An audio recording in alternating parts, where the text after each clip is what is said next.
इस एंकर को क्या धोया है भाई ओवैसी साहब ने। कह रहा था कि ईरान की वजह से भारत को बहुत नुकसान हो रहा है। फिर ओवैसी साहब ने जो सवाल इससे पूछा है ना, फिर इसने खुद ही सही जवाब दे दिया कि किसकी वजह से नुकसान हो रहा है। बड़े दोगले और दलाल किस्म के लोग हैं यार ये। देखिए ओवैसी साहब, इतना भी ना धोइए कि कल को आपको स्टूडियो में ही ना बुलाएं, क्योंकि बेगैरत लोग हैं ये। सुनिए जरा। ये जो युद्ध शुरू हुआ, किसने शुरू किया?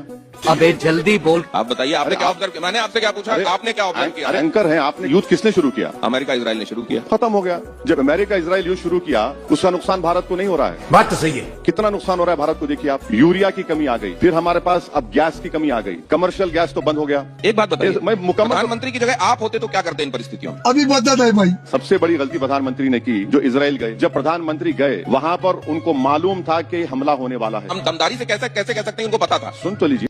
इसकी सबसे बड़ी खासियत ये है कि सवाल जिससे होना चाहिए ये उससे नहीं करता, बल्कि उस आदमी से करता है जिससे इस सवाल का कोई वास्ता ही नहीं।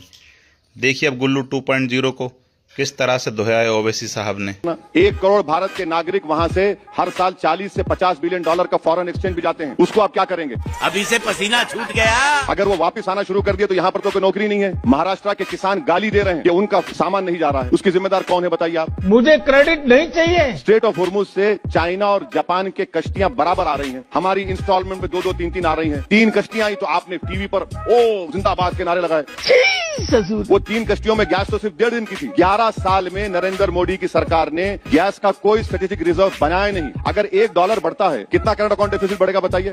हमको नहीं पता। इजराइल में ऑन रिकॉर्ड कही है कि प्रधानमंत्री जब आए उस वक्त तक ये डिसाइड नहीं था कि ये युद्ध होने वाला है। अच्छा, हमको सिखा दिया है। TV9 के वो तमाम वीडियोस निकाल दूंगा मैं और सोशल मीडिया पे डाल दूंगा कि आप लोग चला रहे थे, युद्ध होने वाला है। आपको मालूम तो मोदी को नहीं मालूम। एक ये बात ठीक है, अब आए ना लाइन पे। आधिकारिक रूप से युद्ध हो रहा है। अगर ये होता तो हम लोग ये कह रहे होते कि आधिकारिक युद्ध हो रहा है, तय मानिए। लगता है तुम गू खा के ही मानोगे। अरे भाई साहब, TV9 पर बैठकर आप लोग चला रहे थे, हु जा रहा है, जेट जा रहा है, ये होगा, आग निकल रही है।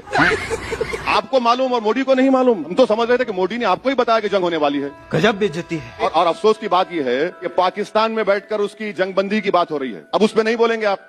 इतना सन्नाटा क्यों है भाई? मुनीर से बात कर रहे हैं। विश्व गुरु हम है ना। दलाल। जब ये चुनाव खत्म हो जाएंगे, देश को तैयार रहना पड़ेगा। पेट्रोल डीजल की कीमत बढ़ेगी, क्योंकि अब ये चुनाव है, चुनाव जीतना है। आप कौन? खत्म गया। ये तो लेने के देने पड़ गए।